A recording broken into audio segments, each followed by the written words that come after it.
All right, we got a little bit of Wet Your Palate. We got a special guest on this episode. Oh, yeah. David from Magrino, he's a senior VP at our new PR firm out of New York. Excited to talk to him about strategies, what's going on.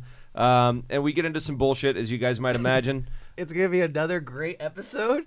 We get a lot of education, and then we also take our long tangents, and David comes with us. It's a fun ride. Yeah. Joe brings up Diddy. So why? I don't, I thought that was a good question. Yeah. It was a good question. All right, welcome to another episode of Go With Your Palate. I'm Joe Wagner, and I've got my counterpart here, Chris Fat Mario Rubio. Yes. As always, we talk about wine entrepreneurship and whatever the fuck else. You sound not excited today. Are you okay? No, I was going to pass it. He I was going to pass it to David, but I was like... He just ate a lot of pizza. Got it. it. Okay. I just ate a lot of pizza. Okay, wait. I'm going to tell you about my lunch in a minute, but first, we got to introduce our special guest. Can we introduce our guest, dude? Don't talk about your lunch. So we got David Mandler here. He is the vice president of, oh my God, Magrino PR. I got that right. VP. Senior. God damn it! I knew I missed something. Senior VP. Happy to be here, guys. Yeah, long time listener, first time caller. It's a pleasure to be sitting here with you two. Well, thank you very much. So I do want to just briefly tell the audience a little bit about how we met. We've been working with a number of PR agencies over the years. And PR, it's not something we really talk about, right? It's kind of like the undercover assassin in the industry, and helps connect you with the right places, the right people, to get your story out there, to get your product out there. Well said. And so to have you on is going to be great, because we're going to get into it a little bit, and hopefully the entrepreneurs out there get to understand what PR is all about and why it can help your business. But we made a change over to Magrino, and you guys are based in Manhattan in New York. But before we made the change to Magrino, we actually talked to you individually, and we're very impressed, and we like where this guy's coming from. We like what's in his arsenal, what he's done in the past, lines up with us culturally, and that's also another thing, is that it's hard to find somebody who can actually execute in PR. And so really happy to make this change. We just kicked it off this week. So, why don't we just start by asking you just a little bit about your history? Yeah, it's been an interesting ride. And again, thank you guys for having me here. Having watched the podcast over, the last several months, it's really exciting what you're doing for wine in general. And this is a platform that hasn't been utilized properly, in my opinion. You guys give it so much fun energy, and it's awesome to be chatting with you guys. I feel like we have our plans and our strategy we're working on, this and that, but just to talk here openly is what a cool platform. So thank you. Well, thanks for coming. I think it's the building we're in is so beautiful too. It's what's on the inside that counts. Is that what exactly? What you were saying? Yeah. No, this studio is amazing, and anyone sitting in this chair would be very lucky to be here. So I really like the compliments. Good. I know. I don't get that a lot. I feel like he's bullshitting. I'm actually looking. I'm looking at. He's being so nice right now. No. He was actually just. I'm the PR guy. Remember? Come on. I'm just softening you guys up, because I know the hard questions are coming. The chameleon, soften us up. I got my start in PR over 15 years ago, and I had a chance to meet Susan Magrino, the founder of Magrino PR, at kind of a young age. She's married to one of my best friends. Dad actually. Oh. And so when I was younger, I had a chance to meet her, and was always fascinated at what she did for work, and opening hotels and restaurants, representing some of the most iconic brands in the world. So at a young age, probably early high school, is when I was like, man, it would be really cool to do what Susan does. And I was horrible at math, and I always kind of just stayed focused on exploring a marketing career, and studied marketing in college, played a little football, and then begged everybody for an internship when I graduated. So I started at Magrino right out of college. Wow, I actually didn't know you were right out of college. Went to Magrino. Yeah. And then you worked there for how many years?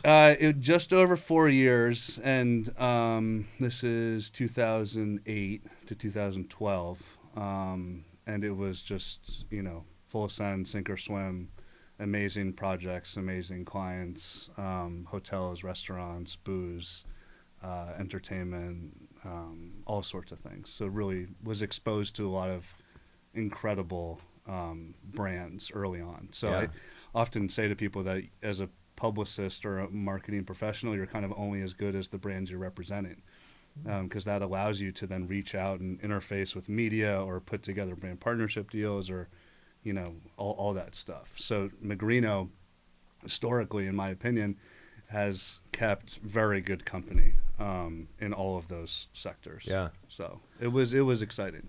Well, I definitely agree with that point, right? And if you're strong with strong, you're going to continue to build, probably at a much faster pace as well. And I could imagine it being kind of a pretty hot boiling pot to be inside of the marketing world in New York. Yes. With a powerful group, Yes. Probably one of the top PR agencies in the country. Yes. And 10 years in a row on the Observer's top list. Jeez, that's awesome. So yeah, they've got 30 years of track record representing some of the most, like I said, iconic brands. It's been exciting to come out of college, and then you attach yourself to that already moving vehicle, and you try and learn as much as you can, and say a little prayer. That's great. So, and Chris here went to college for marketing as well, right? What did you go to college for? Do you even pay attention to my life, dude? That's right. You were an art history major, and I heard dramatic arts. And I heard you were. I heard you were into photography. I was, man. I loved it. I still love it. Yeah. So, yeah. I got. And you guys went to college together? No, we grew up together. No, Joe didn't make it. No. We'll get. I was like you. I wasn't good at math. Yeah. No, man. I started getting a paycheck, and I was like, okay, I'm gonna start working, and that was it. I took a different path, but got it. It worked out all right. Yeah, it did. Except there's many ways to get there and learn, and I was just one of the learn through doing. Probably like you got with your early days in Magrino, man. There's nothing like you work with the best, yes, and you got to keep up with the best, yes, and that's sink or swim, like you said. That is the best way to up your game. Yep. And I think there are moments too when you're like extremely stressed and you've got a lot going on, but you can kind of feel like if I get through this, I'm really going to learn something. I'm going to come out ahead. And so I like I said, I was lucky to be exposed to things early on that allowed me to like really get some good battle scars, Yeah. And as a result, your Rolodex starts to expand, not just media, but other brands and dealing with other entrepreneurs and all that kind of stuff. So. And then you build that Rolodex, and then you can start before you know it, you're putting stuff together. Yeah, you're connecting people together. So exactly. And this is also kind of a funky time. 2008 is when, Facebook and everything's starting to pop off, and the media landscape is changing, and it was interesting. I bet. Yeah, 2008, and then we had the crash. The week I started actually was when the whole thing. Oh, geez. Shut down. Yeah. Oh, whoa. Man. And I was commuting in. I was living at my parents' house, just outside of New York City, and it's a heavy commuter area for financial sector. And I remember taking that train, and we're talking September through November 2008, and it was pretty gnarly. Yeah. Jeez. So yeah. Well, I referred to it as the undercover assassin, right? And I that's truly kind of what I look at PR as. But I would love for the audience to hear your definition of what a PR agency does, regardless of industry, but and what you do, and then we can get into kind of how you put the pieces together, or how you find those and pick them up and put them down and all that. I think some agencies are more of a Swiss Army knife than others. Some have like a core competency that might be traditional media relations. So pitching and securing editorial coverage for your client.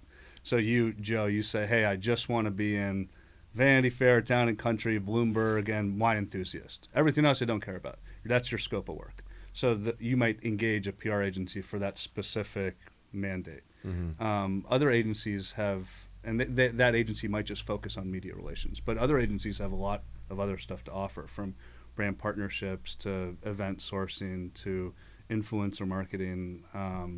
Now today, it's like every couple months there's a new tactic to offer a brand.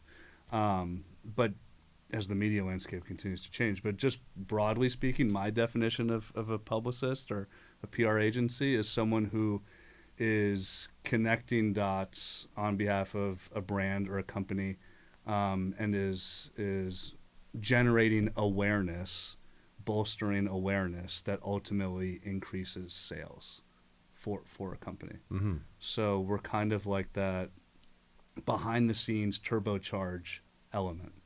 And, you know, we're usually behind the scenes because we want to represent our brands, and we want to get our brands in front of the right audiences via media coverage or event sponsorship opportunities or brand partnerships, et cetera. But PR agencies come in all shapes and sizes. You know, there's big, you know, conglomerates, there's small boutique ones, there's, you know, one-man band ones, you know, and they all have different skill sets, just depending on what their experience is. And Yeah. how big is your team? How big are the people at Magrino right now, well, my first time there, when I was there in 2008, 2012, it was probably 25, 30 people. And then when I left for about a decade. And then when I came back in the door, I walked in, there's like 75 people there. So they're like, I mean, we're killing it right now. And it's not just traditional PR. It's affiliate marketing. It's social media management. Yeah. It's the stuff that they've been doing historically, like brand partnerships or brand development or general consulting, either for a variety of industries. So yeah, we're about 70 people, and privately owned. Yeah. That's great.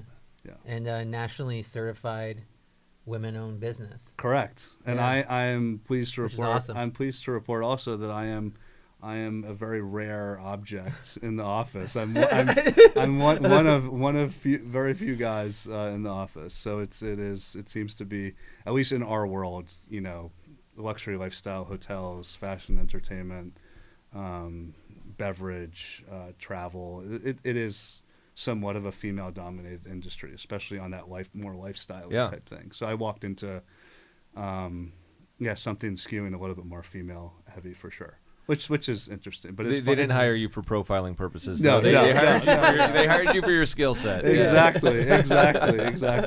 But some stuff, I mean, as we know, like some stuff does skew a little more male than female. Absolutely, yeah. Some brands, like, you know, cigars or things like that. We used to have a cigar client and a couple other kind of like, we called it the Vice division at the time. So we had a couple of brands that I worked on, which was a lot of fun. So we'll try and get the Vice division going again.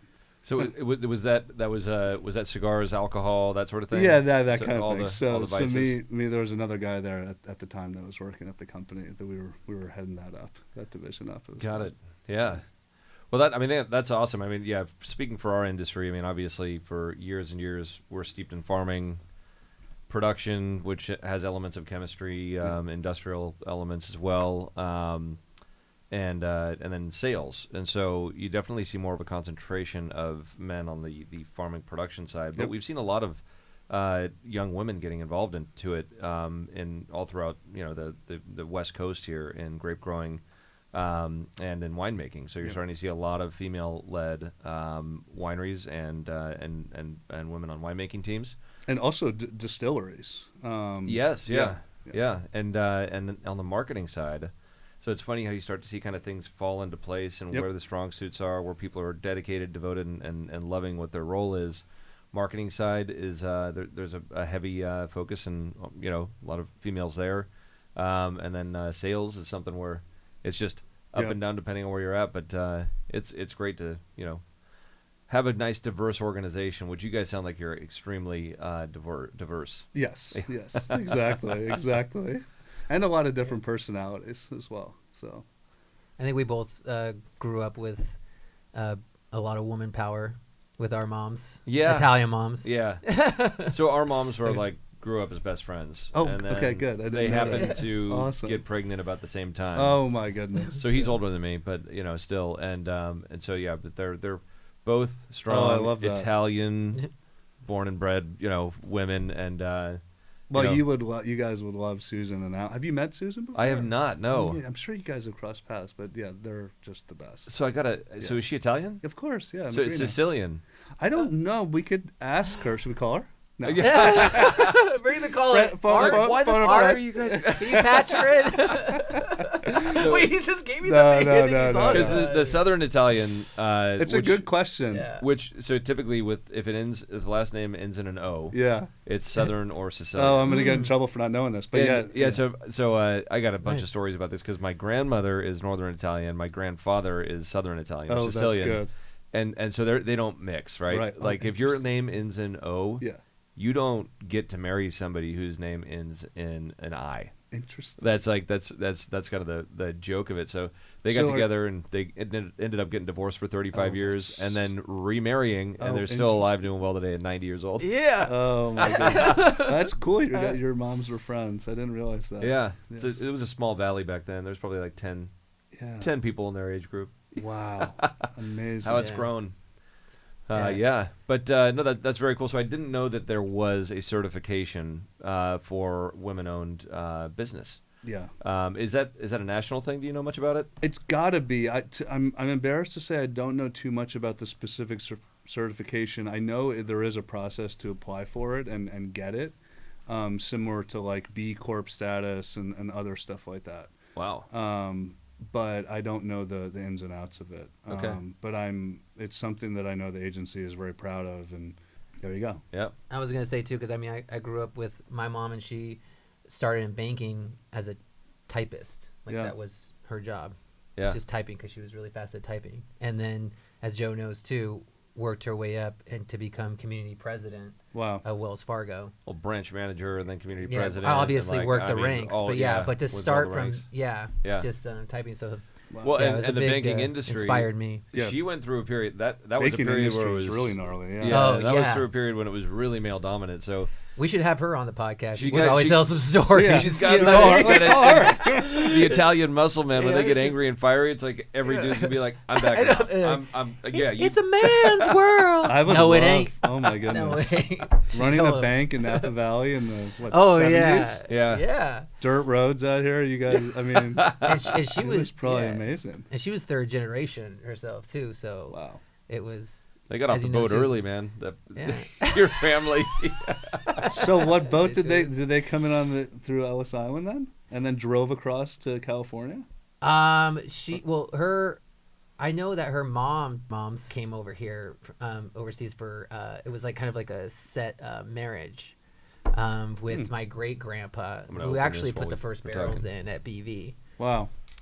So then when her mom came over to meet with him and have the marriage, that's kind of how they all fell into place. I actually never But knew that. It was an arranged it- marriage. Yeah, somewhat. I don't want to take any romance out of it, Yeah. but that's kind of like how. Well, it hey, is. they But, created yeah. a family But and they fell in fell love. Hey, what were we just talking about? Is love blind? No, it's not. It is not. The show is amazing. Hey, by the way, we do Dan, watch it from time to time. He wanted to talk about it. Okay, I'm just saying he watched. No, I Love listened to Blind. the last episode, and you guys were talking about Love Is Blind. I think the Yeah. reality stuff is Yeah. amazing. There's a lot of good stuff there. We've been approached to do some reality shows. We're like, Yeah. Yeah. I already hesitate enough about doing the social media stuff we Yeah. do. But here we are doing a podcast. Yeah, exactly. Yeah, this is the kind of stuff where you can be like real and genuine. I don't No, want I somebody would- like sitting in front of me being like, "Do it again, but just more dramatic," and Yeah. then maybe punch him in the face. And you're like, "What?" You know that's how it goes on those shows. I know.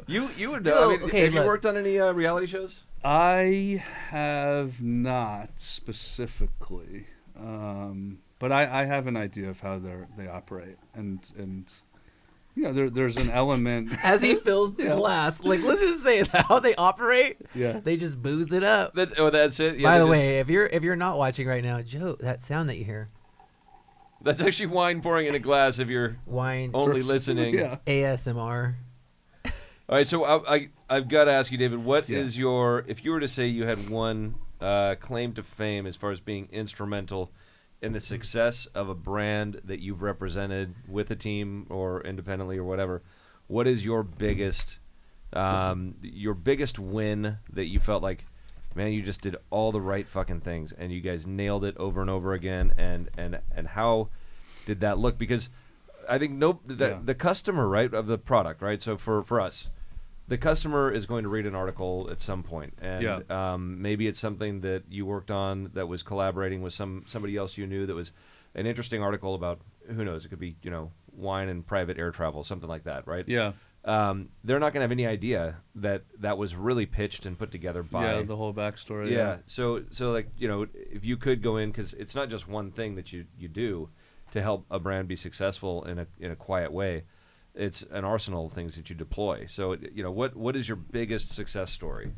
On all the stuff I've worked on? Yeah. Or if you can't tell us, that's all right. No, too. so when I left Magrino in 2012 after 4 years. Cheers, by the way, guys. Cheers. Yeah, Cheers. we got Cheers. wine now. Cheers. Yeah, there we go. Cheers. All right. Chris is taking a sober day. I didn't drink for like 3 months, by the way. And when I saw Doug out here, that was the first drink I had in like 3 months. Really? Yeah, it's amazing. Your brain just turns into like superpower mode. Isn't it wild? It's wild. I did it for like 4 months. Isn't it incredible? And you just like, Yeah. I lost 20 pounds. Yep. Yeah. But no, I was after I left Magrino, a group of friends convinced me to help them open a restaurant in New York. They were all finance guys and had some restaurant experience, and I had this whole business plan. I was gonna go after all these clients, and about a month later, I got a call from these guys that wanted to start a tequila brand. This is 2012, October. And they said, we're just looking for a PR guy, someone that can help us, launch the brand. And we're already pretty far along, but we were looking for essentially an in-house PR person to help represent the brand and build it. And it was Casamigos Tequila. So Casamigos was my first client when Slightly successful. after I left Magrino. And so I was. It's interesting. Have you ever read that book Outliers by Malcolm Gladwell? No. It's the whole thing is about like timing and what you're doing and how things kind of fall together. And if I hadn't had one of my best friends, who then became my business partner, open a restaurant that exact moment, and then I left to join him, took a risk, right? Yeah. And then was available to take that call from the Casamigos guys, and it all lined up. You know? And so that was my first client. So I was the head of PR for Casamigos, and we, of course, had all sorts of other people working on the brand. And between George and Randy and Mike Meldman, the other founder, they had obviously existing infrastructures with each of their businesses. Yeah. George in Hollywood and Randy in bars and restaurant, Mike in real estate.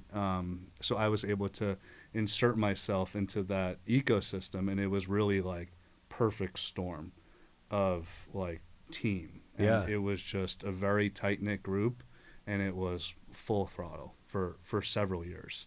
And it was really exciting. Oh, and this is well before, I mean, at the time it was Sammy Hagar, Cabo Wabo. Oh yeah. There were a couple other things like that. But this was the first real commercial success that kind of with a celebrity. In a big way, in a big global way. Yeah.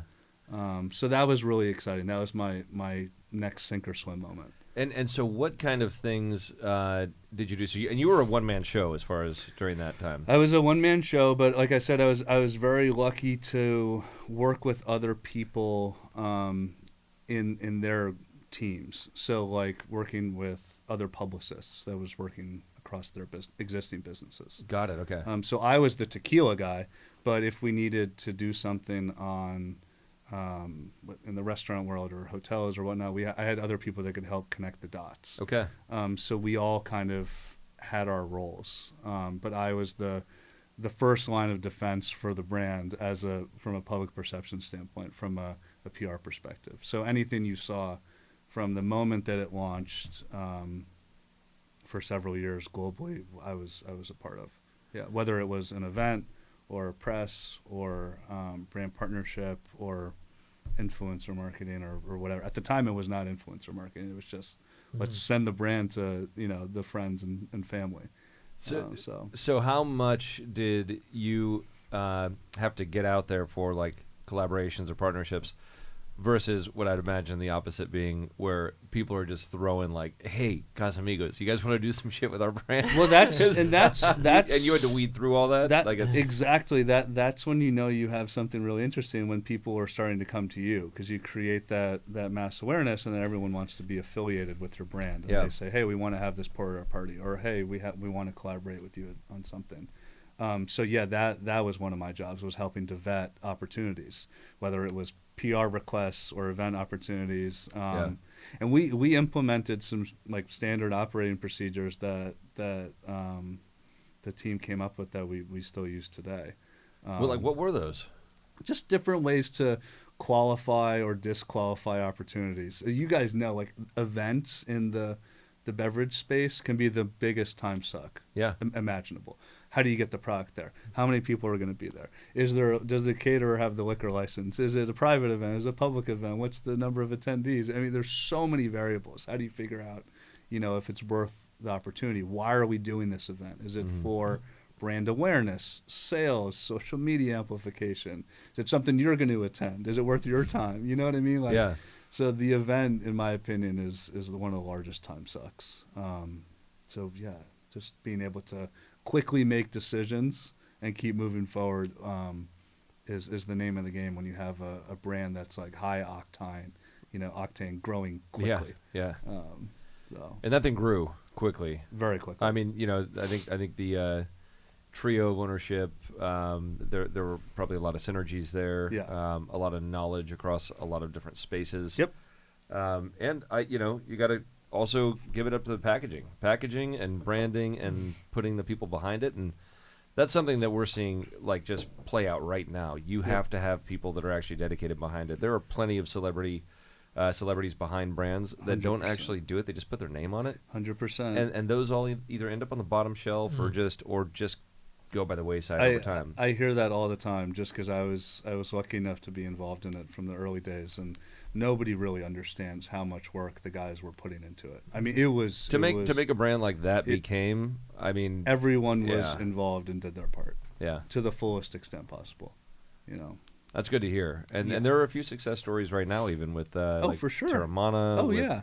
The Rock, like he's actually behind you can tell who's putting the work in. It's very easy. I will say there. People that there are things you can do behind the scenes. Go play a round of golf with a distributor. Nobody's going to know that happened. Or you can sign bottles, send them to. You can perform at a company party privately if you're a musician. There are people are doing things behind the scenes and that are not so out in front as like a Bryan Cranston, Aaron Paul for Dos Hombres, or some of this other stuff where people are so involved public facing.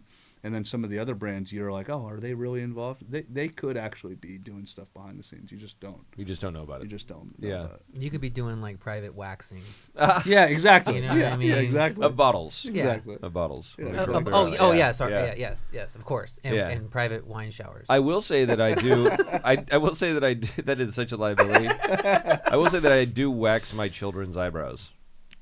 Well, yeah, because they have your genes, dude. Teen Wolf over here. But I swear, man. If you guys can't see Joe right now, his beard has finally connected. Yeah, it's all the way to the back. Chest hair and the back of his ear. I mean, can we zoom in on that, please? I'm cutting it all off. We're gonna do a little PR stint. Yeah. When I cut it off. No, I don't know. That's not going to drive any value. No, keep it rocking. You got it. No, I got my 10-year-old daughter really wants me to. She's like, oh, really? Because she's 10. I've had this thing for like 7-8 years. Like a full beard. It's never this big. I'm looking homeless right now. No, you look good. What are you? I think you look great. You are good. He's trying to butter me up. Yeah. You see this? It doesn't look like he's grown his own Snuggie. So I'm gonna give it to her. Just like actually go the clean Snuggie? shave. Oh yeah, I'm gonna turn this into a Snuggie, man. Could have done something for April Fools. Now we gotta wait another year.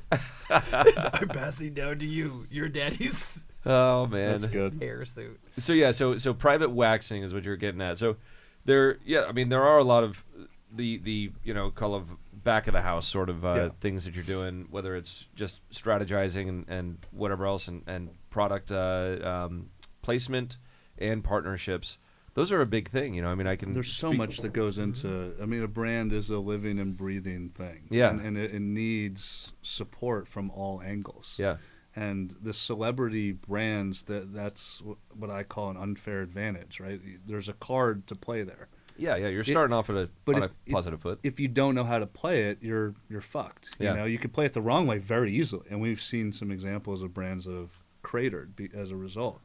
But every brand has, different things going for it. It's up to the marketing PR people to help steer the founders and team in the right direction. So we look at ourselves as like experts in kind of every vertical that would touch marketing, but we also have to have an understanding of sales. Yeah, because if we're recommending tactics that don't drive sales, then it's like shit. You're probably not happy with PR then. Yeah. There's that part of it. Then there's also the dark part of PR, which I would say is the you may be charged with going on the defense for somebody. Like, what would you do? There we go. You're gonna hate this question. Okay. No, I'm not. No, I'm letting this ride, dude. I wasn't pre-planning this question. No, this is good. If you represented Diddy right now, oh shoot, I did not. Yeah. What would you like if you just gave me the quick elevator pitch of like, what would you do to help he's still got a spirits brand, he's got a whole bunch of assets, whatever else, but just from a personal standpoint, what would you tell him to do? What would I tell him to do? Don't miss the next Bat episode. Same bat time, same bat channel.